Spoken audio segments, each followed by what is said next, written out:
Lembrando o nosso Greco, né? Bom, a gente tinha visto logo no iniciozinho que os clássicos, né, começavam com um fundo mais luminoso e o Tiziano começa a inverter essa brincadeira e já queimar logo essa luminosidade do fundo com laranjas e pretos, ou seja, em torno ali de um siena, né?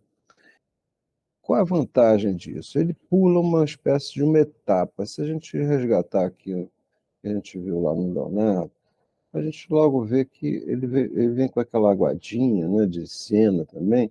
E na hora que começa a voltar com branco, como nesse caso aqui, nesse ponto, né, começa a dar a sensação de a cor está sujando, né? Porque a vibração de transparência tem uma intensidade, que a opacidade tem outra. Então, quando entra um jogo de transparência e opacidade, acaba dando essa sensação um pouco de que a cor está sujando, né? Ora, o que era o processo tradicional na época dos clássicos? Primeiro vem com uma aguadinha, fazendo a marcação, abaixando as áreas de luz e tal. Depois volta-se com os opacos, com essa cromaticidade das cores opacas, tem essa transição ali, parece que a cor meio que está sujando e tal, mas vem com esses opacos mais empastados, espera secar e depois fecha o processo com veladuras, né? Que podem ser com vibrações mais intensas de cor, né? Ou com o próprio siena para desenhar, ou com preto, né? Vem trabalhando ali em cima, amarrando o quadro com veladura. Fechou o quadro, beleza. Se não fechou, deu a veladura, volta de novo, antes de esperar secar, volta de novo com os opacos e espera secar e volta com a veladura. Transparência, opacidade, espera secar. Transparência, opacidade, espera secar. E aí você vai desdobrando as vibrações de cor e claro-escuro do quadro.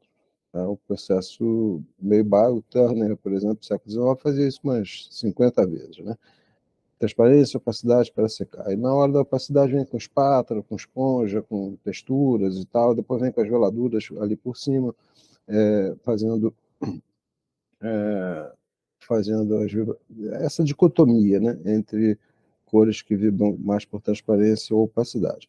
O Tiziano meio que rompe isso, porque ele começa direto com os opacos. Então ele elimina essa marcaçãozinha inicial de, que se apropria muito das vibrações de transparência e que é meio problemática, na verdade, na hora que você entra com os opacos ali em cima. Então, ele já começa direto com os opacos, já vem chamando as luzes mais altas, para no final eu voltar ali com veladuras fechando a estrutura do quadro. Essa é que é a diferença assim, a nível de processo. Né? A nível de processo, o Tiziano pula essa etapa inicial e já começa a marcar laranjas e pretos ali, fazendo o desdobrar do próprio Siena. E a gente vê que esses caras todos estão ali rodando em torno dessa lógica do Siena, que é muito propícia para um desdobramento cromático, né? No segundo momento, né? Que está no eixo dos laranjas, você começa a desdobrar a cor ali da origem dela, né? Porque o Siena é neutro, né? A mistura das três primárias, então você pode começar a puxar cenas mais esverdeadas, mais alaranjadas, aí você vai apontando, ensaiando a direção, e quanto mais você se afasta dele, mais as cores vibram. Porque, sobre um contexto de tons quebrados, qualquer variação de cor vibra com grande intensidade. Então, isso também valoriza as vibrações cromáticas que são aplicadas ali na sequência, né? Como, como desdobramentos, afastamentos desse ponto de partida, que é mais ligado à estrutura do desenho, né? E, e é um sistema, né? O Tiziano, acho que transforma isso quase num esquema mais didático, né? Ele mostra isso em termos de processo, né? Como é que é o processo ideal para desdobrar essa escala, partindo do próprio Senna, isso vai ter grande influência ali na sequência. Eu vou pegar alguns mais grandes, tem uma variedade de pintores que seguiram esse esquema desses fundos mais baixos, mais escuros. A gente vai ver depois, na sequência, o Rembrandt, que não é tão escuro, ele está mais no tom de laranja mesmo, né? Vimos também que o Tiziano tem alguns quadros, esse aqui, por exemplo, provavelmente ele queimou com laranja primeiro, antes de entrar com os pretos para gerar essas cenas aqui, né? Então também, mas ele está naquele eixo ali, naquele eixo dos quentes, né? Porque o problema maior é escurecer e clarear o laranja, que é a cor oposta e complementar ao azul. Ora, se preto e branco funciona como cinzas frios azulados, mais difícil é escurecer e clarear o laranja. Então ele já começa ali. Um outro que teve influência ali dessa lógica é o Greco, né? Nesse quadro aqui, a gente logo vê um Siena, vou pegar aqui no cantinho superior, é um Siena, né? Que está aqui, né? E ele suja com branco. Né? Ora, começa com Siena, sujou com branco, dá esses tons quebrados e neutros aqui. Se for um Siena com um pouquinho de preto, começa a dar esses cinzas frios ali, que também tem ali no outro canto, né? Então ele vem, qual é a sequência dele? É a mesma do Tiziano, né? Na hora da sombra, essa área de toda aqui é laranja com preto, né? Vai desdobrar aqueles tons mais baixos. E amarelo e branco aqui que chega a ficar numa ambiguidade, porque aqui na sombra dos olhos a gente já sente uns tons mais frios, azulados, né? O Greco gostava muito desses tons frios azulados sobre a encarnação. Então ele começa ali pelo aquele eixo tradicional do Tiziano, laranja e preto para um lado, amarelo e branco para o outro, mas volta depois em cima dessa pré-pintura aí, desse pré-lançamento, com o próprio preto e branco, ou com ciano e branco, para dar esses tons quebrados e frios. A gente vê isso aqui até com mais clareza nesses caras aqui do lado, né? Aqui a gente está bem na escala dos laranjas, ali a gente tem os neutros, né? Aqui a gente tem os tons quebrados e neutros, e a gente vê que ele veio puxando os tons alaranjados ali, não chegou a iluminar muito, não chegou a entrar com laranjas e brancos, mas a gente sempre tem essa pré-pintura aqui embaixo. Aí quando chega na encarnação desse cara aqui, por exemplo, a gente tem esses frios todos aqui em cima, mas embaixo a gente tem esses tons quentes. Então está na cara que ele começa ali por esses tons mais quentes, alaranjados, seguindo aqui a lógica do Senna, e num segundo momento ele vem com os frios por cima dessa pré-pintura, né? Ora, pelo que a gente está vendo, vamos dar uma sequenciazinha aqui. Aí tem os neutros ali é o azul no final mesmo, né? Que vai, que vai dar esses frios, a gente sente todos ali nessa área toda aqui, né? É o terra, em cima do terra de Siena ele vem com branco mesmo, né? Siena e branco vai dando esses tons quebrados. Se esse Siena tiver mais preto, começa a vibrar tons mais frios e azulados, aí ele vai desdobrando ali naquela brincadeira. Quando chega nas figuras, ele vai para essa escala dos laranjas, mas volta com esses tons mais frios em cima, né? Essa encarnação. E aqui também, né? Tem tons mais frios aqui, né? Aqui nesse camarada aqui, talvez eu vai ver até melhor isso. Né? Como é que ele vem com esses frios, né? Que é um tom quebrado, não chega a ser um azul, não. O cinza frio e azulado está aqui, né? É um neutro mesmo, né? É o ciano com branco. Então ele não dá muita pelota, né? O Greco é um, né, que foi relegado a pintor sem habilidade até o modernismo, né? O modernismo é que resgata ele como um grande pintor porque ele tinha um toque muito solto, né? Muito voltado. Como ele está vindo de dentro para fora, começa a valorizar mais esses planos internos, esses desenhos aqui de dentro, né?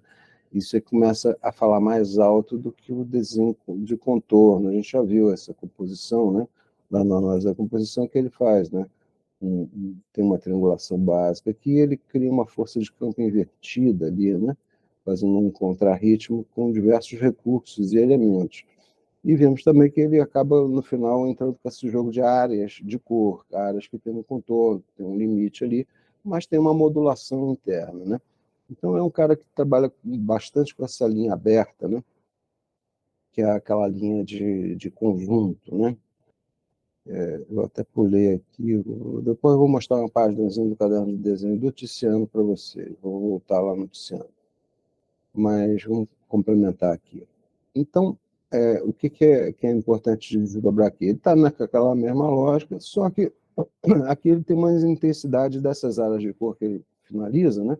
E tem uma intensidade um pouco maior. Carmim e esse azul ultramar são aplicados em veladuras depois. E aqui é típico, tá? Quem já viu um greco original vai ver que ele sempre faz isso, um vermelho vibrante, sempre vai ser feito com esse mesmo processo. É típico que ele não, é impossível fazer isso aqui em pintura direta, porque com carmim misturado ao branco, dá esses tons mais frios e rosados mesmo, mais violáceos, né? Então, como é que ele fez isso aqui? Ele, bom, primeiro ele misturou mesmo um pouquinho de vermelho com branco, veio trabalhando essa textura, essa matéria, espera isso secar, né? E em cima dessa pré-pintura seca ele vem com veladuras de vermelho e preto, né? Vermelho e preto por veladuras em cima de uma pré-pintura de vermelho e branco, previamente aplicada e seca, né? Senão ele não consegue esse tipo de efeito, né? Esse tipo de recurso ótico é impossível de fazer na pintura direta. Então tem duas etapas aqui. Uma da opacidade, onde ele entra com brancos e amarelos e brancos e vai com os opacos ali modelando, quase esculpindo, né? Um baixo relevo ali de matéria. Espera que você caia e vem com essas veladuras por cima para dar o modelado final. É a mesma veladura que ele vem desdobrando em cima das encarnações ali para dar os frios, né, esses tons quebrados e neutros. Agora, o Greco é resgatado no final, para a gente pegar esse grupinho aqui, é genial isso aqui, né? Você é um expressionista, né? Como é que ele resolve essa cabeça aqui, né? Não tem nada ali, é uma sugestão, né? Tem uma manchinha de preto aqui, um tequinho de nariz acolá, né? Ali atrás até tem outra, né? A gente vê um chapéuzinho verde aqui, daqui a pouco ele bota um pano na frente, não está nem aí para esconder o rosto da figura. Aqui tem uma figura também, aqui no meio, tá vendo?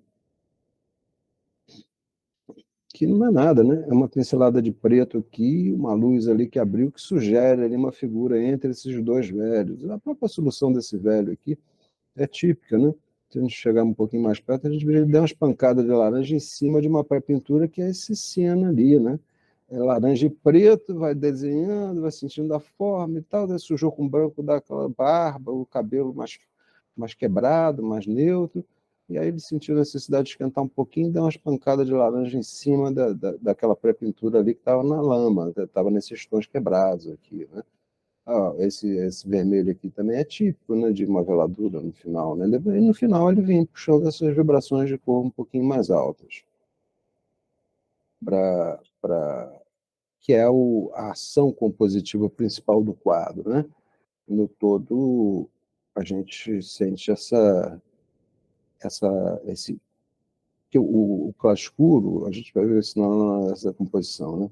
Os pretos e as luzes estão meio espalhadas, as formas também, né? Estão dissolvidas num grande padrão, né? Mas as cores não, elas são mais rítmicas, né? São áreas de cor, né? Que vão batendo ali na superfície, então tá na cara que ele fecha o quadro amarrando esses ritmos de cor com mais intensa, né? Que sobre um contexto de neutros vibram com mais intensidade ainda, né? E são áreas, mas são áreas que têm um modelado interno. Isso lembra um pouco o que o Leonardo fez lá naquele primeiro quadro, né? Você tem uma área de cor ali determinada, que tem um contorno e tal, mas ela não para quieta. O claro escuro dela tem uma modulação, né? Tem uma variação de claro escuro forte dentro da própria área, tanto que um carmim avermelhado bem luminoso, né? Uma das áreas mais luminosas do quadro, está do lado de um carmim escuraço, né? Um preto fechado ali, quase perto dos tons mais pretos mesmo, né? Tem uns marrons aqui quentes que se separam desses frios, né? Ele vai modulando, tal como o Tiziano lá, né? Naquela anunciação que tem a Virgem lá, que tem um manto que vai desde um azul até um azul bem profundo. É um escuro frio do lado de um escuro quente. Escuro quente é o quê? Um preto com um pouquinho de vermelho. Escuro frio é o preto com um pouquinho de branco, né? Tem que ter sempre um pouquinho de branco para vibrar a cor com intensidade. Mas em cima desses escuros mesmo, ele provavelmente veio com esses azuis aí mais saturados por veladuras.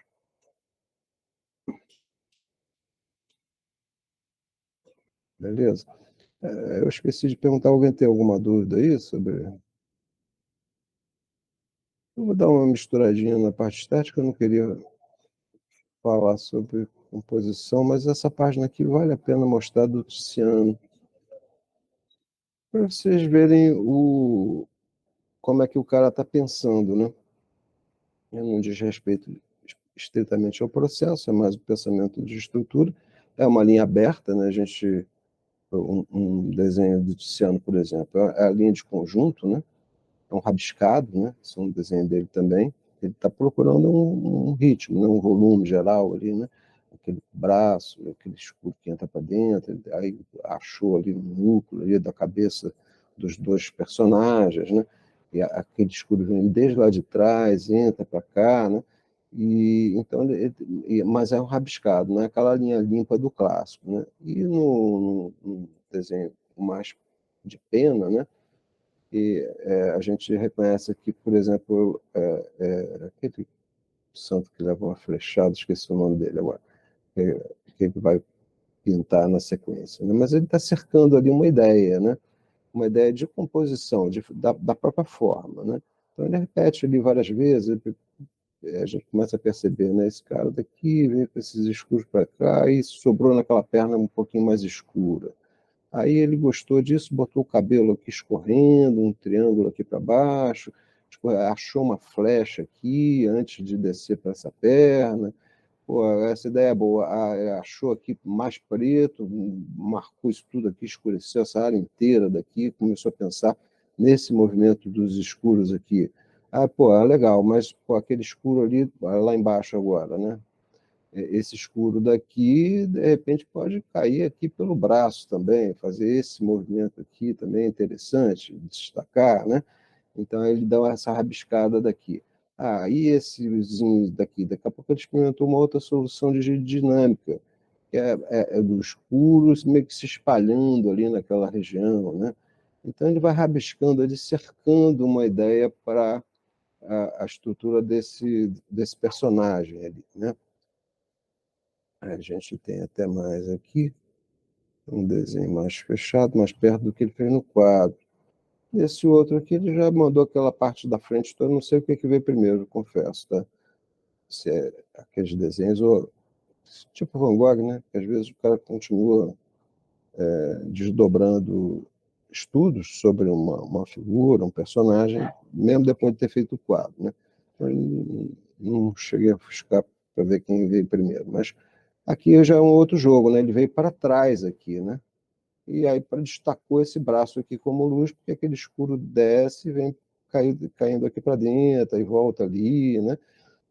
Cria uma dinâmica interna ali que é mais próxima do que ele faz na pintura propriamente dita.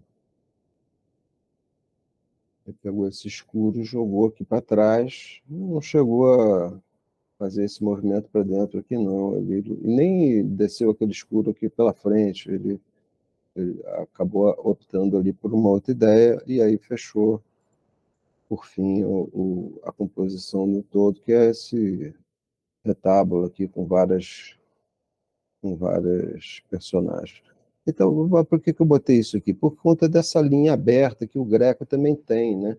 Essa linha mais rabiscada, assim, mais aberta, tem a ver com esse jogo do fundo escuro, porque você começa a desvalorizar o contorno em prol desses jogos, dessas formas internas aqui, né, desses desenhos, do planejamento, do próprio planos internos da figura, começa a falar mais alto, ter mais relevância do que o próprio contorno.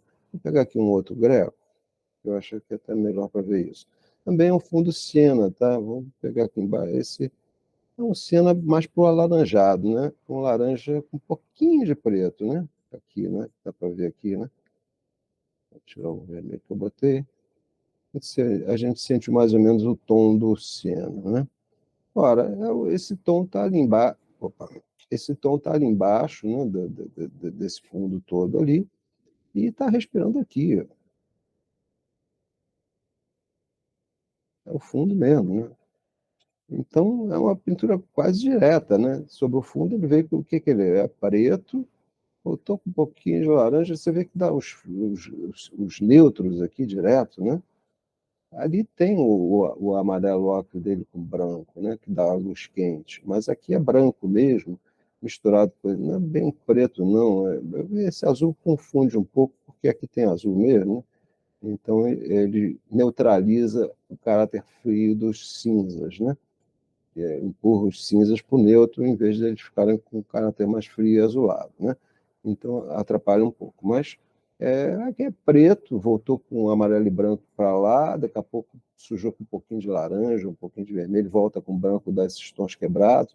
Mas você vê que toda a preocupação dele não é contorno, não, é esse desenho daqui de dentro, nessas formas, esse zigue-zague que aconteceu aqui, ali é uma pinceladinha, o branquinho do olho, esse movimento aqui da dinâmica do nariz, aquele plano ali, né? Isso tudo é que está sendo desenhado mais, tem mais importância compositiva, né?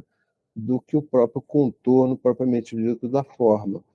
A forma, o contorno da forma passa a ser uma espécie de consequência desse jogo dos planos internos que tem mais relevância dentro da estrutura da composição pela própria lógica do processo, né? Que você começa a desenhar com as luzes, com as pastas. Agora a gente não economiza não bota na aguadinha, não. Na hora de iluminar é mais na pasta, pincel de cerda dura, para você não ter que usar muito líquido, tem que ter um pincel de cerda um pouquinho mais dura para pegar a tinta, uma quantidade maior, sem precisar dissolver. Se você quiser esticar, você esfrega e ele vai, sem usar muito líquido, né? Na hora de iluminar, então, trabalha mais na pasta. E na hora de escurecer, aí sim, você vai na aguadinha para iluminar é mais difícil, né? Então, na hora de escurecer, a aguadinha, menos tinta é colocada, e também aproveita-se mais essas vibrações de transparência. Então, na hora de escurecer, a aguadinha, e na hora de iluminar, mais na pasta mesmo, né? O ideal é trabalhar com 3 pincéis, tá? Um para o cinza médio, um para o escuro e outro para as luzes. Os das luzes mais duro mesmo, mais, de preferência até gasto, né? Porque se é de certa mais rígido, você consegue pegar uma pasta sem precisar dissolver e consegue trabalhar ela na tela de maneira direta. E aí, na hora dos escuros, aí se é um pouco mais macio, que você consiga diluir um pouquinho mais a tinta, né? E isso vai, né? Quer dizer, tem vários. Vocês podem fuxicar aí, que vocês vão ver no Barroco, no Maneirismo, outros autores, Bellini, tem uma tropa ali que.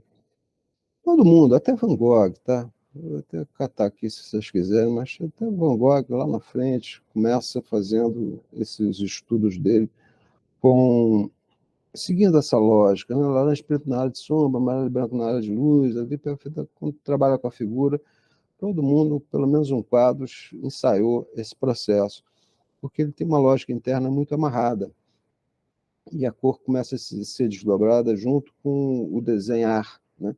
O desenhar com a tinta, né? Que ilumina para um lado, escurece para o outro, você está desenhando, e nesse movimento você vai desdobrando uma ampla gama de cores. Então, tem uma tropa toda que vai nessa direção seguindo. Outro bom exemplo, forte, né, é o Velázquez, né, já no Alto Barroco, né, e quase nem tem cor, é mais o desenho mesmo, propriamente dito. O fundo de cena aqui, né, o fundo de cena dele é um pouquinho mais avermelhado. Você vê que há uma variação, tá? Tem gente que faz um cena mais amarelado, outros mais avermelhados, isso depende do desdobramento que se quer na sequência, né? Do laranja que o cara vai preparar na sequência. Mas vou pegar logo esse detalhe para vocês verem como é que é. É igual aquele quadro que eu fiz da Luciana, né? Não tem desenho nenhum. Ali é uma manchinha que ele dá nos olhos, né? Uma sugestão, né? Não é uma grade linear. Por que resolve o quadro? Não é o desenho do olho, do contorno do nariz, ou um desenho da boca. São os planos, né? Esses volumes internos. Isso para fazer retrato é excelente, tá, gente?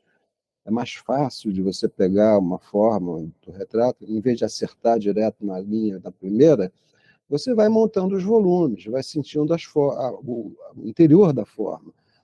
Aí, resolvido isso, de repente você dá um tecozinho ali solto no olho e o olho está lá, né? Já, no lugar certo, porque já, mesmo que não seja assim tão solto quanto o Velázquez fez, né? Uma coisa mais desenhada, é mais fácil de fazer esse desenho no final e não no começo, né? No começo, no retrato, o ideal é montar a estrutura, primeiro, dos volumes, para justamente, na hora de precisar fazer um desenho mais de um olho, de um contorno de um nariz, você já está com tudo resolvido. Né? Você não resolve depois esses volumes, você resolve antes. Né? E a tendência dos pintores lineares, tal como o Leonardo, é fazer o contrário, né? Começa pela linha e depois vai para os volumes internos. Aí acaba empurrando a linha para cá, puxando para lá, porque quando você entra com claro escuro, inclusive a sensação dos volumes, né, as áreas de luz, sempre parecem maiores do que as áreas de sombra.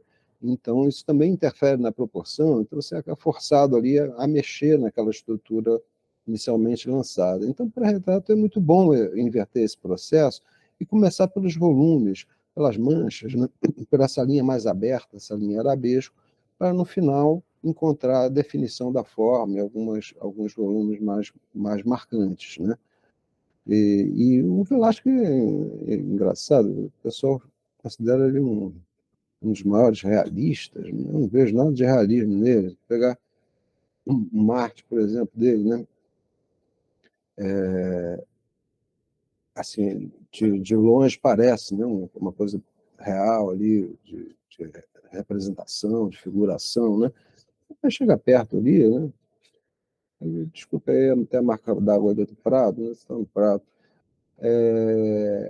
Você chega perto ali do rosto, você vê que não tem nada ali, né? Laranja e preto, aí desenhou ali o olho, é uma mancha, uma sugestão mais do que outra coisa qualquer. Amarelo e branco vai chamando essas áreas de luz, você vê que todo o foco, o realismo dele está nesse jogo dos planos internos, né? Não está no contorno, ele não está nem ligando com o contorno, nem tem contorno. Aí daqui a pouco o elmo todo é um amarelo e branco jogado em cima de um preto ali, de pincelada solta, né? O olho esse da esquerda aqui não existe, né? É uma mancha sugerida só, aquele outro ali é uma bolinha só. Então, mas no todo tem uma certa convincente, né? Aparece ali como uma coisa mais do real, né? Então é um bom processo nesse aspecto mas inverte o costume, né, de vocês de começar pela, pelo contorno, né? Começar pelo desenho da forma e tal, pelas linhas de contorno. Isso força, né, te joga para começar, na realidade, de dentro para fora, trabalhando esses volumes internos aí, deixando o contorno para surgir ali do próprio processo. E, simultaneamente, articula esse jogo tradicional ali do Siena, né, em torno dos laranjas, que é um bom eixo ali para desdobramento de cores futuras, porque você trabalhou esse eixo ali, repara o seguinte também, tá, gente? Aquela página que eu botei da monocromia de laranjas, para escurecer um laranja no eixo, é preto com um pouquinho de vermelho. Se você botar só preto, o laranja é neutralizado. Então, o ciano, laranja e preto na área de sombra é um neutro. Né? Neutraliza o laranja, não é uma monocromia de laranja. Se ele quiser achar um tom mais no eixo dos laranjas, em vez de ele botar preto e laranja, ele bota um marrom, né? E o laranja. Aí ele está no eixo dos laranjas. Marrom com um pouquinho de vermelho só, né? Mas tem que ter um pouquinho de vermelho para permanecer ali no eixo dos laranjas. Senão, o laranja é neutralizado. Então, tem um jogo interno ali de saturação e degradação da cor que também é relevante ali, que dá para ser aproveitado. É, 2 horas. Grosso modo é isso. A turma toda não está aí. Se vocês quiserem aproveitar para tirar dúvida, bater um papo aí sobre o curso, a gente vai ver esse, depois vamos pular para o laranja, que segue a mesma lógica, o laranja do Rembrandt, né? E que é um fundo de cor, sendo que, num primeiro momento, o movimento é de escurecer, o processo é de escurecer a superfície, Nesse momento agora o processo é de iluminar, fala mais alto o desenho com as luzes, então na hora de fazer o desenho no caderno de estudo, faz com papel preto, um papel escuro, se não tiver, dá uma queimada de nanquim, espera secar e vem com algum material de branco para desenhar. Vai reproduzir o que vai acontecer na hora do quadro. O primeiro movimento é o processo de escurecer, depois de iluminar, e quando chega no Rembrandt, a cor está no meio do caminho, né? Não é nem luz nem sombra, está um cinza médio, então ele escurece para um lado e ilumina para o outro. Então, em termos de claro escuro, ele faz esse desdobramento, mas em termos de cor, parte do laranja vai na direção do oposto complementar ao laranja, que é o azul. E já no caso do siena, não, tá? No caso do siena, cromaticamente, como ele é neutro, você pode encaminhar o desdobramento de cor em qualquer direção, né? O movimento cromático sobre um fundo em siena, ou pelo menos essa pré-pintura elaborada em torno desses cenas, né? O movimento cromático é de ir na direção da saturação da cor, né? Eu estou partindo do neutro, do que eu jogar em cima de um tom quebrado, vai ser encaminhado na direção da cor saturada, que é o oposto complementar à cor quebrada, né? Então, Professor, ah, o meu não, fundo de terraciana ficou mais avermelhado. Tem algum problema? não tem. É normal que sempre, nunca vai ficar exatamente igual, né? Assim, mesmo você repetindo, né? Você vai puxar para um lado ou para o outro. Na hora de preparar, você vai fazer figura humana. Sim, vou fazer. Então, na hora de preparar o teu laranja, a mecânica é essa, né? Prepara um laranja, você vai ter que botar um pouquinho mais de vermelho nele. E taca o teu laranja lá no cantinho da tela e suja ele com preto. Aí ficou igual, é o meu eixo, tá? Ah, mas o meu laranja está ficando, sei lá, mais esverdeado. No fundo é muito vermelho, está ficando mais esverdeado. Em vez de começar laranja e preto, você pode também começar com marrom e preto e laranja, né? Em vez de usar preto puro, né? Bota um pouquinho de vermelho nesse preto, né? Para fazer o jogo. Mas para fazer agora de primeiro momento, para fazer o esboço, que nem foi Ah, no o outro quadro, vai ser aham. com amarelos e laranjas para clarear? No caderno de desenho? Não, na própria tela. Ah, a lógica é a mesma, né? Roda em torno na verdade, é um desenhar com terra de cena, né? A lógica é a mesma. Então, quem ilumina vai ser o laranja. Ora, se o teu fundo está muito avermelhado, esse laranja vai ter que ter mais vermelho. Se mesmo assim, ao tocar preto nele, ele ficar com cara de mais frio, esverdeado, né?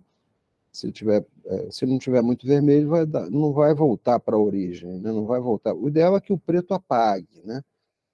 Começa a desenhar com um laranja e aí o preto vai. Se eu tacar preto, eu vou voltar para a origem, vou voltar para o ponto de partida, para o fundo, né? Então, o ideal é que o preto apague e resulte no mesmo tom de terra de cena do teu fundo. Se você não Ah, sim, conseguir, entendi, professor. aí eu estou no cinza médio indo para o escuro. Ainda estou no cinza médio indo para o escuro para sentir minha forma, porque o que não tem no cinza é o branco, né? Quando eu entrar com branco é que eu já tenho que estar mais ou menos resolvido, porque não tem muito como voltar para a origem, para o fundo, né? Então, no primeiro momento é laranja e preto, laranja e preto, laranja e preto. Agora, se esse laranja, se o teu fundo for muito avermelhado e esse laranja você preparar não conseguir ficar com cara o tom do fundo, você pode, em vez de botar preto puro, botar um pouquinho de vermelho nesse preto, ou seja, prepara um marronzinho, que aí você está acrescentando mais vermelho. E aí, quando você tocar nesse laranja, porque eu quero um laranja com mais amarelo mesmo, na hora que eu for iluminar, porque esse laranja é muito avermelhado, não vai funcionar para minha figura. Mas aí, se eu tacar preto nesse laranja, ele vai ficar com cara de vejado, porque tem muito amarelo nele, e o meu fundo tem muito vermelho, então ele vai ficar com cara de esverdeado. Aí, para isso não acontecer, você tem que botar um pouquinho de vermelho nesse preto. Aí é um jogo de ajustes. Já começa a dar uma complicada no processo. Mas está entendendo a lógica do negócio? Né? A lógica é. Eu entendi, professor, entendi sim. Tá. Agora, do eixo do laranja para a luz mais alta, em cima desse laranja, entra-se com amarelos e brancos. O ideal é preparar, o que eu estou falando, não é para entrar por um ouvido e sair pelo outro. Para uma certa quantidade de branco misturado com um pouquinho de amarelo ali no canto da paleta, que praticamente fique no meio, né? Tem um branco de um lado, bota o amarelo do outro, mistura os dois, prepara uma certa quantidade que fica a tua luz central, né? É uma luz que, se você puxar mais amarelo num segundo momento, ela fica mais quente; se puxar mais branco, ela fica mais fria, né? Então é uma luz central. E esse marrom também é bom para colorar na paleta, né? Esse marronzinho para escurecer o laranja sem ele degradar na direção do siena. Mas o fato, a nível de processo, né, o processo anda sempre na contramão do ponto de partida. Então, se eu tenho lá um siena, que é uma cor escura, o movimento principal, em termos de claro escuro, é de iluminar, em termos de cor e na direção da saturação. Então, os pontos de saturação alta dentro da tua composição vão ser importantes, vão ser relevantes, tá? Não é à toa que o Greco faz aquele jogo, que o Luciano também bota sempre uns azuis e vermelhos mais saturados. O Velázquez é que abandona isso, vai mais no desenho mesmo, ele nem bota. Ele praticamente se recusa a entrar com cor, sobretudo naquele final, né? No começo não, mas no final, que ele faz aqueles anões, aquelas coisas, ele neutraliza mesmo. Mas o natural do processo, cromaticamente, é ir na direção da saturação da cor, né? E é engraçado porque quanto mais você tenta, o tipo do elástico, né? Quanto mais você tenta não ir na direção da cor, mais qualquer coisinha vira cor, né? Quanto mais perto do neutro você fica, né? Mais qualquer ligeira variação se transforma em cor. Mas cromaticamente seria isso, né? Que é diferente do fundo amarelo que a gente viu, né? Agora, o fundo amarelo, tonalmente, você vai na direção dos escuros, mas cromaticamente você vai na direção dos violetas, que é o oposto complementar ao amarelo, né? E o fundo laranja que a gente vai ver do Rembrandt, em termos de claro escuro, está no meio do caminho, você pode escurecer ou clarear, e cromaticamente tudo vai se encaminhar na direção dos frios e azulados. Tudo vai ser apontado na direção do esfriar da superfície, porque eu estou partindo do mais quente, tudo que eu jogar ali em cima vai ficar com cara de frio. Então, é importante de ter essa lógica, né, do ponto de origem, que o processo é esse movimento que se afasta da origem na direção do que é oposto e complementar a ele. Como você vai fazer isso é que a criatividade de cada pintor, né? O caminho que você vai trilhar para se afastar da origem e ir na direção oposta e complementar a ela que é o processo propriamente dito, né? E o Tiziano meio que sistematiza isso, dá um esquema meio didático até em relação à figura humana, mas a gente pode. Ora, o que ele fez ali? Terra de Siena, né? Desdobrou Terra de Siena, laranja para um lado, sobrou preto para o outro. Aí ele começou, o tom da figura humana, ele fica brincando ali. Mas que outras combinações eu posso fazer que resultariam no mesmo terra de Siena? Se eu pegar o preto e o amarelo, eu tenho verde, terra verde. E aí eu tenho vermelho do outro lado. Eu posso brincar com esses dois, se eu misturar os dois, dá o terra de Siena também. Só que não tem claro escuro, né? Verde e vermelho estão mais ou menos no mesmo tom de claro escuro, mas eu começo a desdobrar direto um jogo de cor. Então, para uma paisagem, por exemplo, é interessante, né? Qual é a outra combinação possível? Ora, marrom, né? Preto e vermelho, né? Vou até botar aqui, porque é mais fácil de visualizar. Isso acontece tanto na paleta luminosa quanto na terrosa. Tá? A combinação que ele fez foi essa de cá, né? Que o Luciano sugere, que é bem típica da figura humana, é juntar esses dois. Eu tenho um tom de laranja, e sobrou o preto para o outro lado, misturou os dois, ele fica num jogo de claro escuro. O laranja está no cinza médio, né? Depois ele tem todo o trajeto ali do cinza médio para a luz mais alta, né?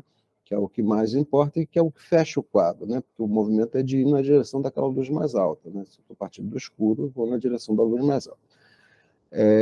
Agora, a outra combinação possível, óbvio, junto esses dois, dá um terra verde, aí sobra o vermelho para o outro lado. Ora, terra verde e vermelho estão no mesmo tom de claro escuro. Eu crio um jogo de cor e não de claro escuro. Então, de repente, paisagens é bom. Qual é a outra combinação possível? Marrom, vermelho e preto, sobra o que para o outro lado? O amarelo. Ah, o que é isso aqui? É exatamente aquele eixo dos amarelos que a gente já viu, né? A gente já viu esse eixo aqui dos amarelos, né? Eu tenho marrom de um lado, o amarelo do outro, misturo os dois, eu tenho terra de Siena aqui no meio. Então, é uma outra combinação possível do Siena.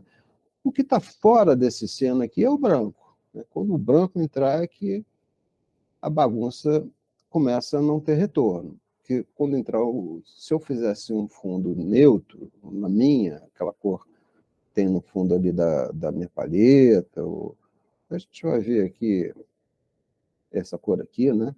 Essa cor neutra absoluta, o Van Gogh utiliza. O próprio Tiziano aqui, tá? Ele chega, né? Ele chega nesses tons quebrados, né? Esse quadro aqui, por exemplo, poderia ser feito com fundo, já botar um pouquinho de branco nesse cena para dar esse tom ali da coluna, né? É um tom quebrado ali, tá aqui, ó, tá aqui, esse neutro absoluto ali, né?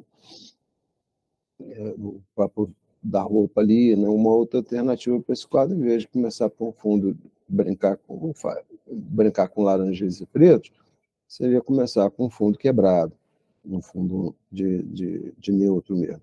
Aí, como o neutro tem branco, aí eu consigo voltar, né? Aí, na hora que eu entro com branco, eu posso voltar para a minha origem, né? Então, é tudo um jogo de afastamento e retorno da origem. Inclusive, vale a pena destacar isso, é muito comum, né? A gente parte de um contexto lá qualquer, de ponto de partida, minha imprimadora, né? Meu fundo, né? Aí eu vou me afastando dele, me afastando dele, me afastando dele, até chegar no oposto complementar a ele, né? Aí é muito comum, no final, o pintor pegar essa cor do fundo e voltar em cima desse movimento todo, né? De afastamento, né? Então, a partir de um fundo amarelo lá, eu me afasto, vou até os violetas, depois eu pego o amarelo e volto em cima daquilo tudo para resgatar aquele frescor inicial, aí você não sabe mais o que está em cima, o que está embaixo, e resgata aquele vigor de origem, né? Aquele frescor do início do próprio processo, entendeu? Então, é uma boa estratégia, inclusive, quando você sentir que está perdendo muito o chão, né, a origem, volta para o ponto de partida, volta com a cor do ponto de partida, que você vai resgatar aquela abertura inerente ali. Porque no começo tudo dá certo, não sei se vocês repararam, né? No começo do quadro você começa a queimar, tudo beleza, está tudo funcionando, mas chega uma hora lá pelo meio do caminho é que a coisa começa, pô, se eu for para cá, pode dar problema, se eu for para lá também, aí você tem que meio que dar uma parada ali para saber o caminho que você vai trilhar para chegar à conclusão, né? Então, no meio do caminho é que pode tudo se perder, né? E tem muita gente que gosta de só dar aquela queimadinha inicial, porque na experiência acaba estragando aquela desenvoltura do processo inicial, né? Uma estratégia de burlar isso, né, de superar essa etapa, porque senão fica sempre aquele esboçozinho, né, e não aquela amarrado de uma obra concluída, né? Então, uma maneira de burlar isso é voltar com a cor do fundo, né, sobre aquela propriedade. Aí você pode, na verdade, toda a técnica de pintura é você poder arriscar fazer alguma coisa na pintura sem estragar o quadro, né? A técnica se resume a isso, né? O poder brincar com a forma, com o claro escuro e com a cor, à vontade, sem preocupação de, pô, se eu der um vermelho aqui, um fundo branco, por exemplo, né? Vou experimentar um vermelho aqui. Não ficou legal. Como é que eu tiro esse vermelho ali? Não sai nunca mais sobre o fundo branco, né? Vai ficar vibrando ali eternamente. Você vai ter que jogar com aquela vibração ali para resolver o quadro, porque se tirar ela não sai mais. Você pode até dar branco em cima, espera secar, bota 2, 3 camadas de branco, para isolar aquela vibração de vermelho, para depois continuar a trabalhar em cima, mas aí fica com uma tinta muito opaca ali, pouco absorvente, né? Muita gordura, e ela vibra de maneira diferente, enfim, bagunça o coreto todo, né? E agora, se eu tiver um fundo laminha, um fundo Siena, fundo laminha, esse fundo neutro absoluto, que é a mistura de tudo, ali, ó, joguei um vermelho lá, não ficou bom. Como é que eu volto para a origem? O que está faltando para transformar o meu vermelho em laminha? O preto, o amarelo e o branco. Pega o preto, amarelo e branco, mistura, suja o vermelho, vai voltar para a laminha. Então você ganha uma liberdade de experimentação, de cores, de claro escuro, muito maior se você tiver essa possibilidade de arriscar sem estragar tudo. Né? Agora, é claro que aquelas vibrações iniciais de transparência, aquela queimada, tudo sob fundo brancos, né? Ou clarinhos, né? São muito sedutoras, essas vibrações de veladura, né? Que a gente tem ali nesse planejamento aqui, ali, né? Ali nos próprios azuis e vermelhos tem muita veladura, como é que vibra, mesmo de longe, aquele vermelhinho ali na asinha do anjo lá em cima, né? São vibrações de veladura que são muito ricas, mas que o ideal é deixar para o final.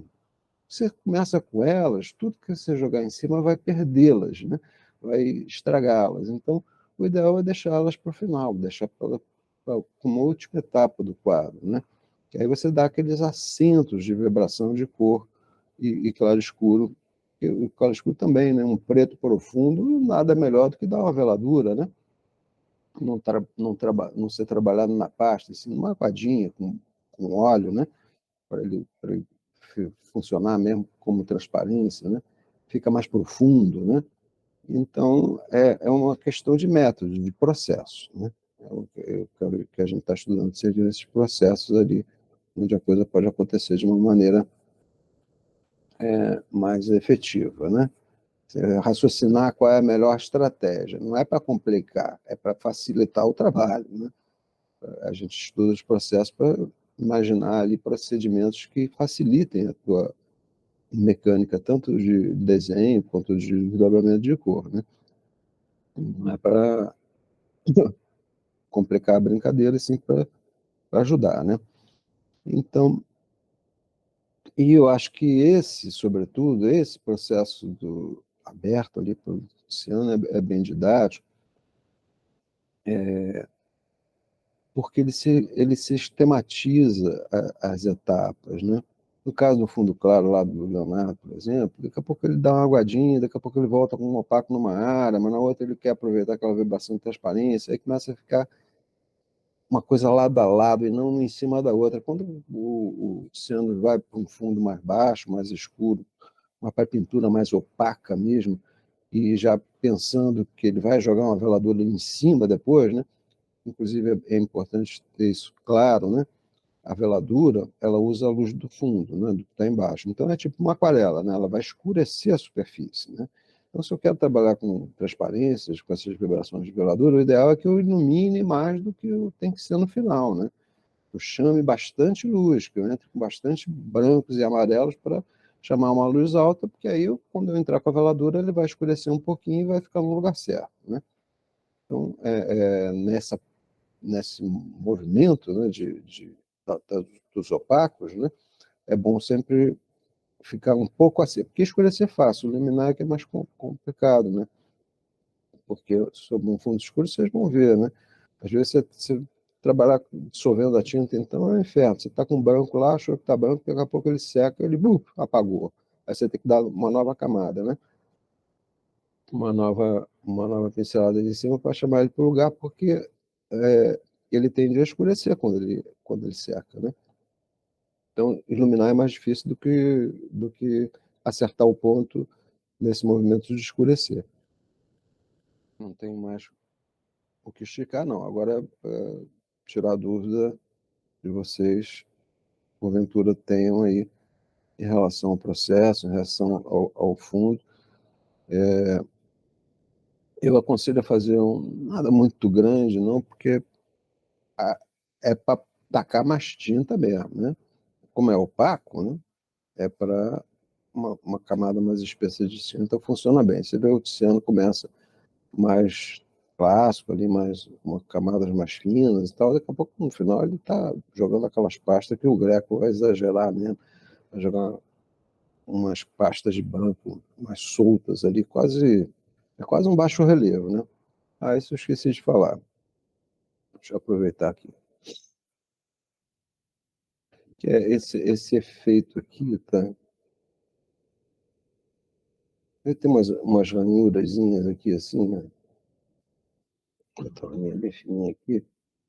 Tem umas ranhurazinhas aqui nas florzinhas, né? Umas matérias, assim, que vão sobrando. O Rembrandt também aproveitava muito isso, tá?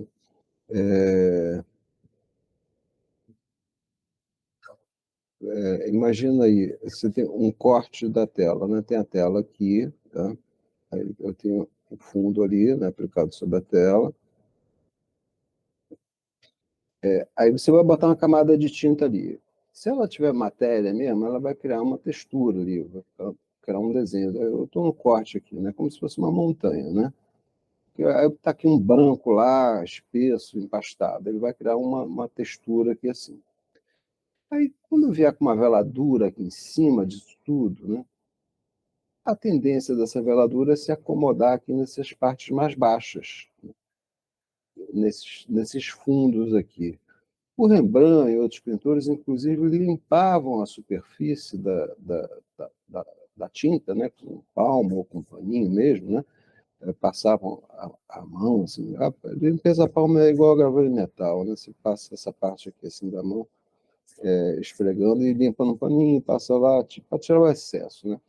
Aí a tinta tende a se depositar só nas reentrâncias e ficar limpa aqui na superfície da textura, né? Na superfície ali da camada de tinta, ficaria ali. Vou tentar voltar aqui e tirar essa. Já foi demais, voltei demais. Aqui, né? Essa superfíciezinha aqui, esses topos, né, começam a ficar limpos e a tinta começa a ficar só aqui nos degraus. E isso dá a sensação de que tem muita tinta e às vezes não tem. Às vezes é mais esse efeito mesmo, né? Que a veladura em cima de uma pré-pintura de pasta propicia, né? Que é o que aconteceu ali naquele Greco, naquele braço do Greco, nesse ponto ali do Tiziano, né? Na roupa do anjo do Tiziano, né? São esse efeito, né, que a veladura sobre uma pintura seca oferece. Então, ali, né, esse quadro aqui é muito interessante. Essa região aqui, a gente vê bem esse jogo de transparências e opacidades, aquele vermelho, esse vermelhozinho aqui, em veladuras, né, sobre uma pré-pintura de branco, um pouquinho de amarelo, né, aqui tem amarelo, aqui não tem, né. Aí ele vem dando essa veladura para dar essas sombras e tal, mas às vezes mistura com o próprio branco, dá uns tons mais rosados, né. Se ele misturar com o branco mesmo, nessa pré-pintura ali, em vez de ser esse branco puro aqui, esse branco está puro aqui. Olha aqui como é que é aqui tem uma cor diferente dessa, né? É mais azulado e o outro é mais amarelado. Ora, isso aqui é esse azul que ele jogou para cima daquela pré-pintura de branco seco. Ou aqui, né? Ele também botou, tacou o branco lá, esperou secar e veio com esse marrom ali por cima para integrar, para criar essa unidade. Mas aqui, um exemplo bom também aqui, ó, uma pincelada mais carregada, que parece que tem muita tinta ali, mas quando ele entra com a veladura, a tinta tende a ficar lá nos poros, né, no interior da pincelada, e valoriza a matéria, valoriza a textura. O outro recurso é o pincel seco, que o Monet, os impressionistas vão explorar bastante, né? Que aí é o contrário, né? Quer dizer,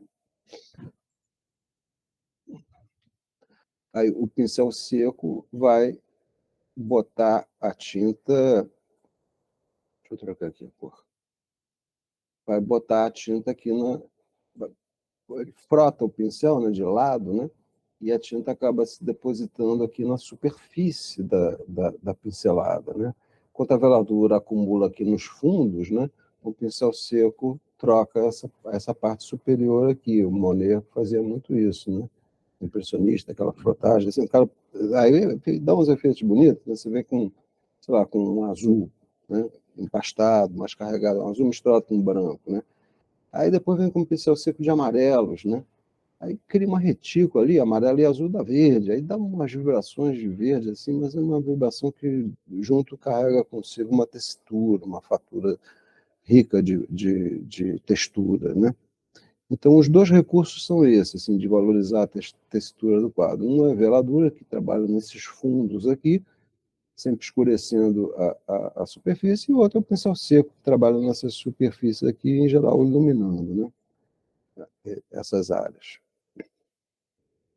Ele fez vários nessa fase, tá? Mas esse é um autorretrato do Van Gogh, né, que está estudando, não digo Tiziano, mas o processo que o Tiziano foi um dos primeiros a explorar bastante, né? Que é um Van Gogh do século XIX, que segue a mesma lógica, né? Está ali um alto Van Gogh, com altas vibrações de cor, mas ele está justamente estudando essa relação da cor com preto, nessa etapa aí. Depois ele estuda a relação da cor com branco. A gente vai ver o Van Gogh direitinho mais à frente. Mas é essa mesma lógica, né? Laranja e preto na área de sombra, amarelo e branco na área de luz, né? Aí ele vai desenhar ali, né? Já com uma paleta um pouquinho mais rica. Ele tem um laranjinha aqui, mas também não dá muita pelota para dar um laranjão, não, né? Até eu acho que tem até outro que ele vai mais, assim, puxa mais saturação de cor aqui. Deixa eu ver se eu acho ele aqui. Ah, esse aqui é até famoso. Não é um fundo, esse aqui é um fundo escuro mesmo, né? Tá na cara que ele queimou ali geral com laranja e preto, e depois ele veio desenhando com as luzes, né? E muito preocupado ali com o preto dos olhos, né? Deixar aqueles dois bola preta ali, né? Aí ele joga aqui na gola aqui uma tensão de claro escuro, né? Quer dizer, mais para a lógica dos frios, né? Seguindo aqui está no meio do caminho, né? Mas o grosso do quadro é feito em cima desse mesmo processo aí do Tiziano, né?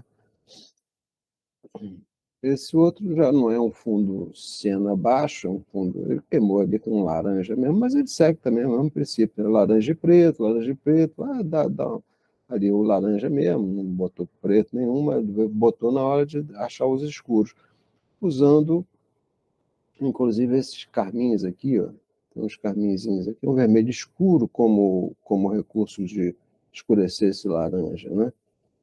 E aí botou um olhinho ali, safado, de frio, né? Um verde, né? Eu acho que ele botou ali. Dá a sensação de ser verde, né? E um azulzinho aqui na gola.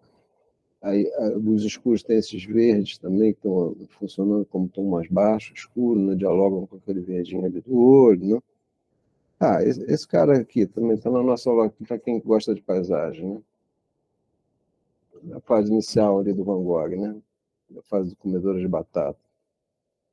Laranja e preto, dá os tons de esverdeados ali na parede da casa, nessas folhezinhas aqui. Aí ilumina esse terra verde, né? Que é amarelo e preto, né? Com branco mesmo, né? Um branquinho aqui vai iluminando, não é nem amarelo e branco. Ali tem os marrons, aqui ele já é amarelo e branco ali para iluminar aqueles marrons, né? Mas ele está nessa vibe aí, né? Em torno dessa mesma lógica. Só não tem um laranja forte, porque não está fazendo figura, né? Até tem um pouquinho aqui, mas não é o foco. Mas segue essa mesma lógica de um terra de ciano assim como este, meio baixo, e onde a luz começa a ter a maior relevância. Esse desenho das luzes é que começa a ser o ativo mais importante dentro da estrutura da composição, porque o ponto de partida é escuro, né? O ponto de partida é baixo. Bom, então é isso, gente. Se a gente não tem mais dúvidas, a gente fica por aqui mesmo para não complicar mais a jogada do que tem que ser. Não é para complicar, é para facilitar. Tenta desenhar com branco, fazer alguma composição onde o branco tem uma função importante e relevante ali dentro, de preferência deixando os escuros como sobra, né? que é o que acontece normalmente quando vocês trabalham às avessas, né? Quando vocês trabalham sobre papel branco, acaba que a luz é o que sobra, né? A ação principal é dos escuros, a gente acaba se concentrando no desenho dos escuros. Então, dá uma invertida nisso, começa a trabalhar sobre papel escuro, para brincar ali com uma composição onde a luz seja o mais relevante, e começa do cinza médio para baixo, que é o laranja, indo na direção dos escuros, depois, enfim, isso que a gente viu aí hoje. Beleza? Então, hoje é terça, quinta eu tô lá, tá? A monitora deve estar lá, mas na quinta eu tô lá. Espero que vocês já tenham lançado aí a composição de hoje para lá. Dá para fazer esses estudinhos, assim, pensando alguma composição onde as luzes sejam importantes, e dar uma raciocinada também, porque o ideal é fazer essas anotações, tá? Dar uma raciocinada também na questão da saturação da cor. Pô, nesse quadro aqui eu quero uma cor saturada aqui. Pá, como é que eu chego lá, né? É achar na paleta e tacar lá? Não. Como é que eu vou desdobrando até chegar naquela vibração de cor alta, né? Como é o encaminhamento disso, né? Porque são os dois elementos que vão ser importantes dentro dessa estrutura da composição, é o ritmo das luzes e o ritmo das saturações cromáticas. A saturação está no cinza médio, está no meio do caminho desse movimento, né? O laranja, quando trabalhar com figura, normalmente o laranja é uma das cores que vai ser usada. Então dá para brincar, inclusive, com isso, né? Ah, sei lá, na mão da figura eu vou ter um laranja mais saturado, mas no resto da figura não. Ah, só aqui na bochecha vai ter um laranja saturado, no resto não. Então dá uma raciocinada onde é que vão estar esses acentos de saturação e as luzes principais do quadro.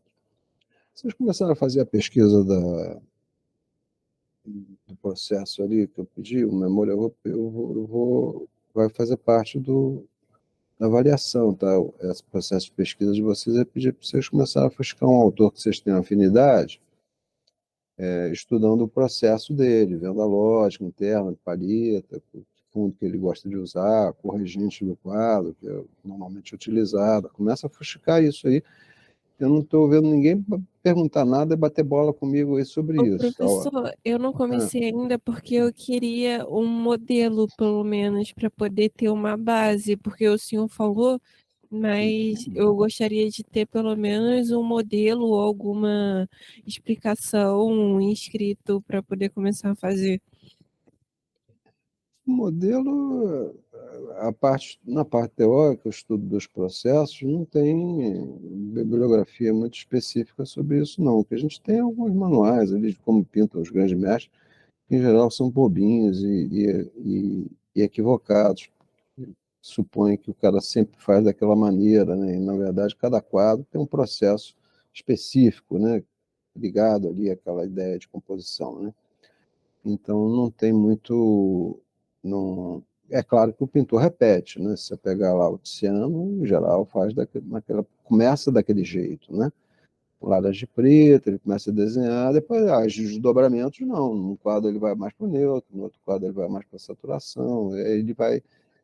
O resultado estético é completamente diferente. Mas a mecânica seria essa, né? Pega um pintor qualquer que você goste e comece a perguntar qual é a lógica interna ali. Vai nas primeiras obras, nas obras iniciais, obras inacabadas, e tenta entender a lógica, né?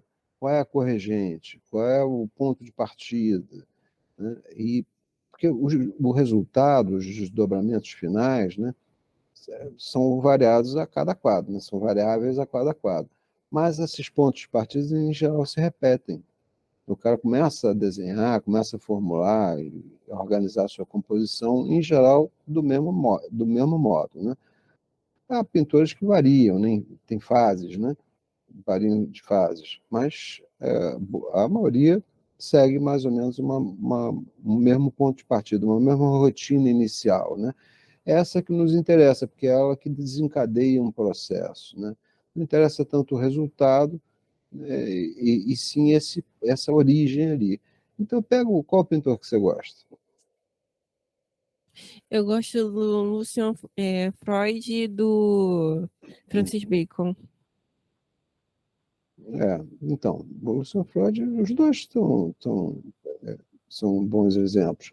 O Luciano Freud dá para molezinha. Ele é um pintor moderno, então às vezes ele varia, né? Ele troca de fundo, tipo o Sotino também faz, né? Faz um fundo numa hora, outro na outra, mas vai nos primeiros, lá pega o ideal é fazer o seguinte, até bom você tocar nesse assunto. Escolhe um quadro que você quer estudar, o processo dele. Para entender aquele quadro, você tem que olhar para trás e para frente, né? Ver ele dentro de um conjunto da obra, do processo de pesquisa daquele pintor, né? Então, para entender aquele quadro, o ideal é você voltar para ver uma sequência de quadros anteriores e ver uma sequência de quadros posteriores, porque aí você localiza, você consegue situar melhor aquele quadro que te interessa fazer a pesquisa, né? E a mecânica é essa, né? Qual é a lógica? Qual é a palheta? Por que que ele... esse aqui foi para o outro lado completamente diferente, mas esse aqui não, esse aqui tem a ver com ele. Então, esse aqui vai me servir para entender melhor as possibilidades desse processo que ele usa nesse quadro aqui. Então, a mecânica é essa, né? É ficar fazendo essa reflexão ali de um princípio que é de gênese da imagem, né? É um ponto de partida que vai chegar num resultado, mas o que importa é se encaminhar aí, esse meio do caminho. Hoje mesmo eu falei dos três aspectos assim, iniciais da gente, que já te dá uma base boa, né? Sobre um fundo claro eu vou escurecer, e se o fundo for claro, for amarelo, eu vou na direção da cor complementar, que é o violeta. Se o fundo for laranja, eu posso escurecer e clarear, mas eu vou na direção do azul.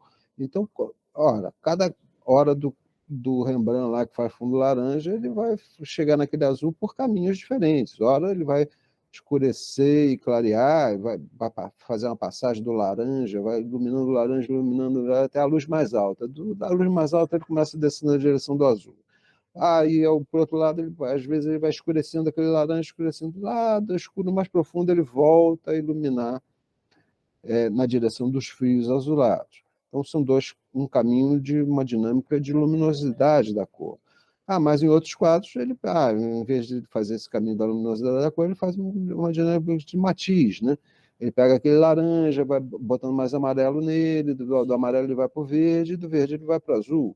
Ou às vezes ele pega aquele laranja, neutraliza ele, vai para os neutros, vai para as cores degradadas, e das cores degradadas começa a ir para os frios azulados. São encaminhamentos, são dinâmicas que o cara vai criando ali para chegar num determinado resultado. É isso que eu quero que vocês estudem. Não sei se está muito complicado isso. Na verdade, não tem bibliografia, não, tá? A gente aqui com o nosso entendimento mesmo. Porque, Não, professor, não é porque está complicado, é por causa da formatação mesmo que eu perguntei.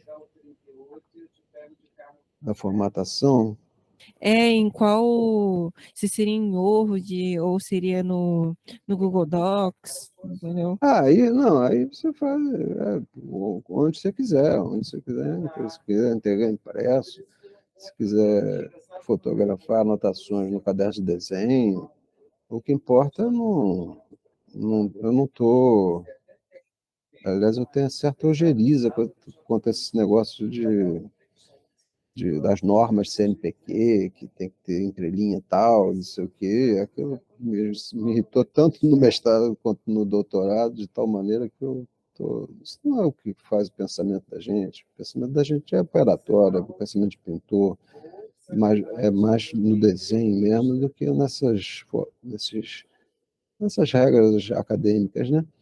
O que importa é o conteúdo da pesquisa, né? Essa reflexão, porque a gente justamente não tem nenhuma bibliografia muito aprofundada, a gente tem que fazer essa bibliografia, tem que formar ela, né? E a partir do nosso próprio pensamento de pintor, um pensamento operatório, né? E vou dizer mais ainda, tá? Aproveitar que tem pouca gente aqui, eu confesso que eu, inclusive, levei um puxão de orelha do professor de restauração, o Edson, que é o meu mestre até hoje, foi meu professor desde a minha época de estudante. e entende tudo de restauro. Aí eu publiquei aquele vídeo do Leonardo, falando do fundo amarelo. Não, não é amarelo, é branco. Ele queima com amarelo, né? Ele pega um fundo branco e não, esse amarelado não é do Leonardo, é do tempo, que diz ele, né? É provável que seja até, mas não estou ligando para isso. O que importa não é a precisão científica, nem do historiador e nem do restaurador. O que importa é a gente fomentar uma imaginação criadora, uma imaginação que nos projete para a nossa própria gênese. Ora, o Tiziano mesmo, eu tive essa ressalva hoje por conta desse puxão de orelha que eu levei. Eu não sei se o fundo é ciano em todos os quadros, se ele prepara um fundo ciano, ou se ele queima aquele fundo com laranja e preto, resultando num ciano que depois ele vai desdobrar. Mas tem uma lógica interna, que é uma lógica de gênese, de criação, que eu vou ver uma e você vai ver outra, não tem certo e errado.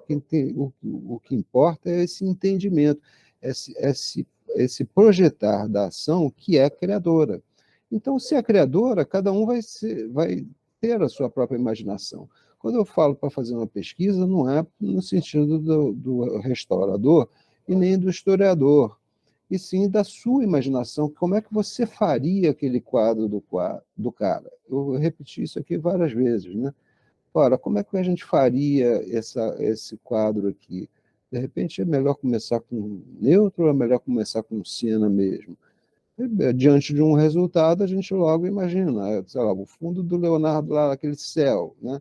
Vou começar com azul? Não, vou começar com cinza mesmo, explorando ali, separando do ponto de partida. Depois eu dou uma aguadinha de azul ali em cima, é mais lógico, né? Foi assim que ele fez? Não sei e não quero saber. O que importa não é o que foi feito no passado, o que sim que a gente vai fazer no futuro, quer dizer, esse projeto da ação. Isso é que é gênese, isso que é elaboração de um processo de formação criativa. Então, não se preocupe tanto com esses aspectos assim da história ou da ciência, né? Essa exatidão. Você não tem que ter um material bibliográfico que eu vou lá. Não, não é isso que eu estou pedindo. Eu estou pedindo só para um exercício da sua imaginação, de como você imagina que seria o ideal para fazer, para chegar naquele resultado que você tanto admira, porque você escolheu aquele cara porque você gosta dele. Então você tem um resultado lá, pô, como o cara fez isso aqui, você fica olhando, indagando, imaginando como você faria para chegar naquele mesmo resultado, ou algo similar, né? Então, pô, eu mesmo fiz esses estudos do Tiziano lá naquela fase que eu estava entrando, estudando processo de construção, fui modelo vivo há muitos anos, fui monitor e tal, e sempre que eu estudo um novo processo, eu gosto de fazer retrato, eu gosto de fazer retrato também. Mas meu trabalho hoje em dia é mais abstrato, mas eu sigo a mesma lógica, é o mesmo exercício de processo, né? Que eu aprendi lá, eu aplico aqui. Eu posso estudar o Tiziano para fazer um quadro abstrato, né? Eu posso estudar Leonardo para fazer um expressionismo, e não uma coisa. Muda o toque do pincel, não tem um contorno, uma linha limpa de contorno, pode virar um bacon, mas eu posso seguir um processo que seja na minha imaginação, que eu imagino que o cara utilizou ali. Por exemplo, eu gostei daquela vibração de transparência na saia do anjo do Tiziano. Gostei daquele efeito do carmim em cima do branco ali, do greco. Eu posso fazer uma pintura totalmente abstrata, uma coisa que não tem nada a ver com aquele resultado estético, numa outra plástica, num outro, explorando aquele processo. Deu para pegar? Então não fica muito. Esquece o formato, não tem, faz do que você achar melhor em termos de formatação, assim, de coisa. Pode entregar em Word, pode entregar no Google Docs, pode entregar escrito, pode entregar impresso, do jeito que você fizer. O que importa é fazer a pesquisa. É não ficar adiando, porque também, para entregar no final do período, então só vou começar no mês que vem. Eu vou ficar esperando para ter mais certeza do que é para fazer e tal, e acabar não fuxicando. A ideia é fuxicar. Então, para não complicar muito a jogada, faz esse esquema que eu acho que é o ideal. Escolhe um quadro que você adora, que você seja apaixonado por ele, para entendê-lo, você vai ter que olhar os outros que vieram antes, os que vieram depois, e começar a situar aquele quadro dentro de um contexto da pesquisa dos processos daquele pintor. E sempre assim, como eu estou falando, não é para ter uma precisão científica em cima da questão, e sim uma precisão criadora, né? Uma precisão de uma imaginação perspicaz, né? De o que é a lógica que comanda aquele determinado processo. Deu para ficar claro? Deu sim, professor, obrigado. Não complica não, gente. Faz. É o tal negócio, né? Não complica, mas faz para valer, né? É para fazer para valer, não é o formato que dá resultado do negócio, né? A pesquisa, o raciocínio mesmo, né? A pesquisa criativa, né? Dos processos. E que faz parte, não escrever, mas, pô, esse cara aqui deve ser feito aqui, como é que ele fez isso? Pô, vou experimentar. Faz um estudinho rápido assim, experimenta de um jeito, pô, não é bem por aqui, isso não deu certo. Aí, mais do que escrever, esse processo de pesquisa prática de pintura, né? Que vai te aproximar ali de uma certeza sobre o que o cara fez. Quando eu bato o olho, eu não sei quanto a vocês, mas quando eu bato o olho em umas pinturas dessas, eu sei onde é que tem uma transparência de veladuras e onde é que tem as cores mais opacas, porque eu tenho essa atenção, né? Eu tenho essa experiência de como as coisas vibram diferente, então eu bato o olho mesmo numa reprodução, às vezes nem é uma reprodução boa, dá para perceber o que é uma vibração de transparência e o que é uma vibração de opacidade. Não sei se vocês já estão nesse nível assim, de percepção, mas quanto mais vocês estudarem isso, essa dicotomia entre esses dois aspectos, mais perspicazes vocês vão ficar em relação a ela. Mas são questões muito abrangentes, o que a gente está focando, claro, envolve isso, mas tem pintores que fazem pintura direta, que você falou do Freud, por exemplo, não tem veladuras em cima, porque ele não está preocupado com dar volumes, que é o tradicional ali, no uso da veladura, né, para fechar o quadro, para fechar o desenho, né? Então ele não tá preocupado com isso, então não é uma questão relevante no processo de construção dele. Mas pega lá um quadro, começa a ver a lógica, que paleta que ele usa, como é que ele desdobra as cores. Ele repete muito isso aqui, tá? Vamos escolher aqui, eu vou escolher aqui um Freud aqui. Tá o fundo aqui, né? O fundo é esse aqui. Esse fundo tá ali na cabeça também, né? Aí, amarelo e branco aqui. Que cor é essa daqui? Que cor é essa daqui? Aí você começa a raciocinar o processo. Não, um tom alaranjado, um terra alaranjado, né? Será que é esse tom daqui? Ah, ele está mais para esse cara daqui, meio na aguadinha, esses terras, esse laranja terroso, né? Aqui já tem um pouquinho mais vermelho, mas ali naquela orelha lá, aqui, faz uma curva aqui assim, né? É mais esse tom aqui, que deve ter dado uma aguadinha ali, um pouquinho mais ralo e tal. Pô, laranja. Bom, laranja, beleza. Aí tá na nossa escalinha, né? Laranja para um lado, amarelo e branco para o outro, foi ali na testa. Aí, pô, se eu pegar o laranja com preto, ele tem. Ah, bom, tem pretos fortes aqui. Aqui ele tem preto também. Aqui já começa a derivar para esses tons quebrados. Aqui está mais para o cinza e aqui está mais para o neutro. E aqui no fundo ele faz uma confusão entre os dois. Ora, amarelo e branco, a confusão toda aqui, laranja e cinzas, né? Ali no fundo inteiro. Aí ele salpica aqui, amarelo e branco, aí deve ter aqui na mão também alguma coisa, para fazer um ritmo para lá. Vem dos neutros, ele começa a neutros aqui, vai esquentando, vai esquentando. Então, tem uma dinâmica aqui, entre do neutro vai esquentando até o topo da testa, onde tem um contraste um pouquinho maior entre o quente da pele e o topo lá do cabelo, né? uma área calma e uma área cheia de textura, de matéria, o rosto está no meio do caminho, então isso também tem relevância no trabalho dele. Mas será que é isso mesmo? Aí vai para outro, pega um trabalho anterior, vai para um trabalho posterior, aqui tem um tom mais friozinho, né? Então, você vê que está bem na nossa lógica aqui, né? É, vai estar mais próximo do que o Rembrandt vai fazer lá na próxima aula, a gente vai ver o Rembrandt, né? Que o eixo é mais dos laranjas e ele vai afastando na direção dos azuis. Mas já dá para, mais ou menos, parar para olhar. E aí você começa a ver, né? Por exemplo, esse amarelinho com branco aqui eu não tinha percebido, a não ser depois de encontrar esse aqui. Aí você tem que meio que ir se acostumando à imagem, perguntando sempre sobre o seu processo, sobre sua gênese, qual o sentido disso aí.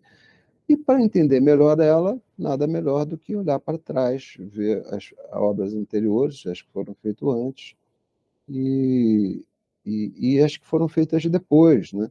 Isso vai ajudando a entender essa obra específica dentro de um determinado contexto, né?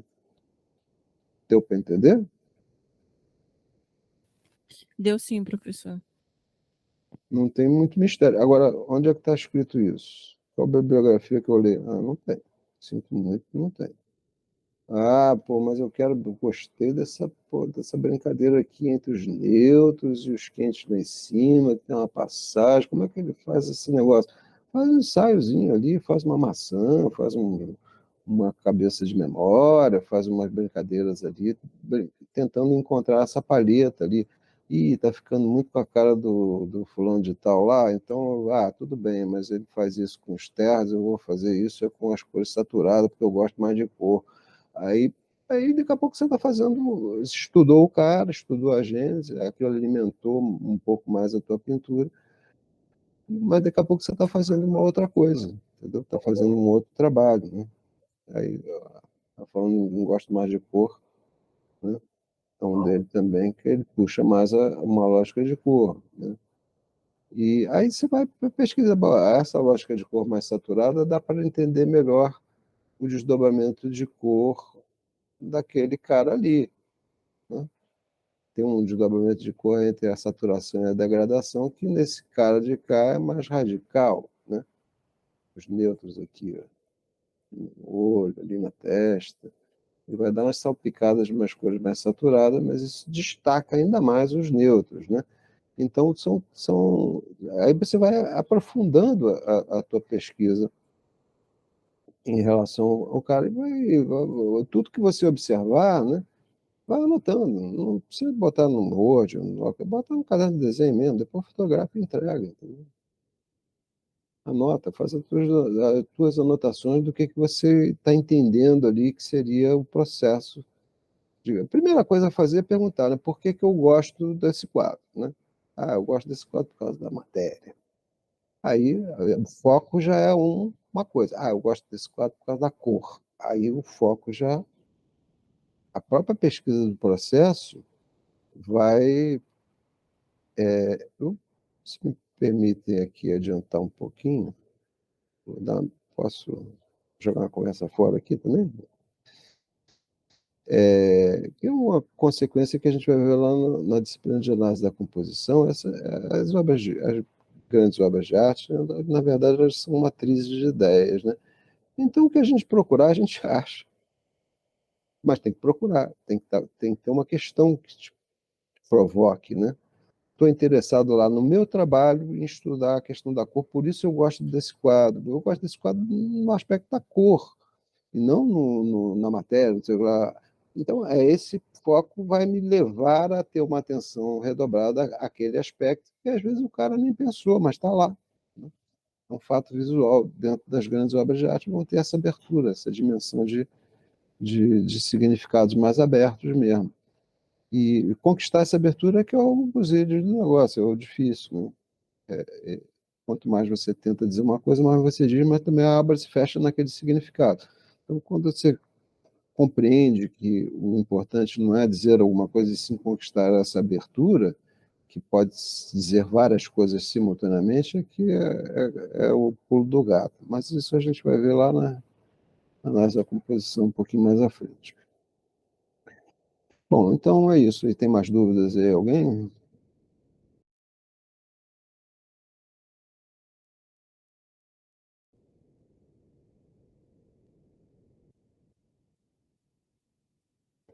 Podemos fechar então aqui a sala? Acho que sim. Ninguém quer ir embora e também não pergunta nada.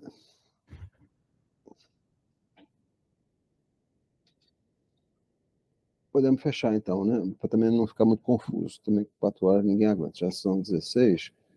A gente começou às 13, já estamos 3 horas aqui.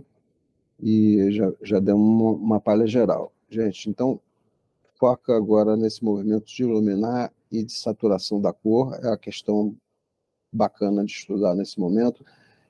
Estudar, organizar ideias, então vamos focar nesse aspecto, né? Desenhar com as luzes e buscar pontos de saturação alta no quadro. Esse cara, por exemplo, aqui, botamos por acaso, mas tem, né?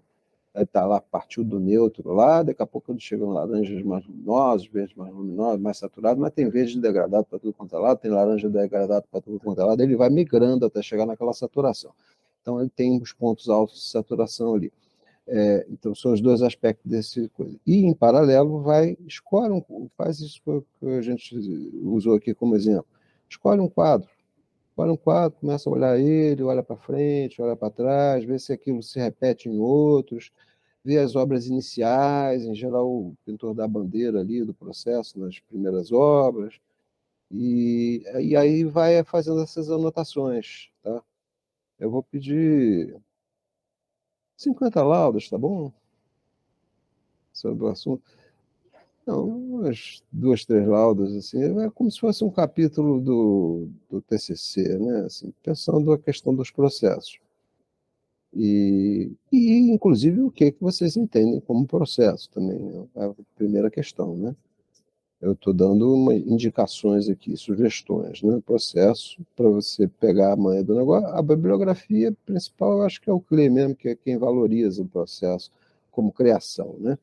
Os outros, a maioria dos autores, inclusive pintores, valorizam a ideia pré, pré-processo, né?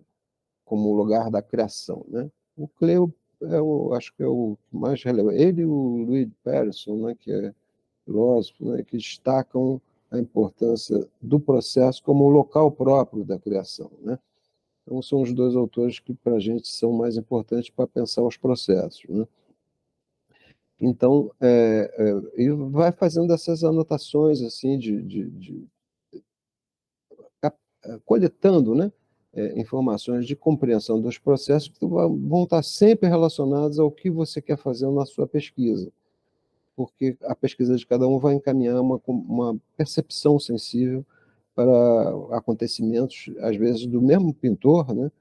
Um vai perceber um negócio e o teu colega que vai trabalhar em cima do mesmo pintor, do mesmo quadro, às vezes vai perceber outras coisas, porque a pesquisa dele vai numa outra direção. É normal isso, não tem certo, não é verdade científica, não tem história da arte, não tem restauração aqui, é criação, é imaginação criadora, tá? Isso aqui é importante na pesquisa dos processos. Então, beleza, vamos lá. Quinta-feira eu estou lá para ver o que vocês apontaram. Beleza? Obrigado, professor. Tá bom. Tchau, Tchau, professor. gente. Vou fechar aqui, Seu tá? professor, obrigada pela Tchau, aula. tchau, professor. Tchau, tchau, tchau.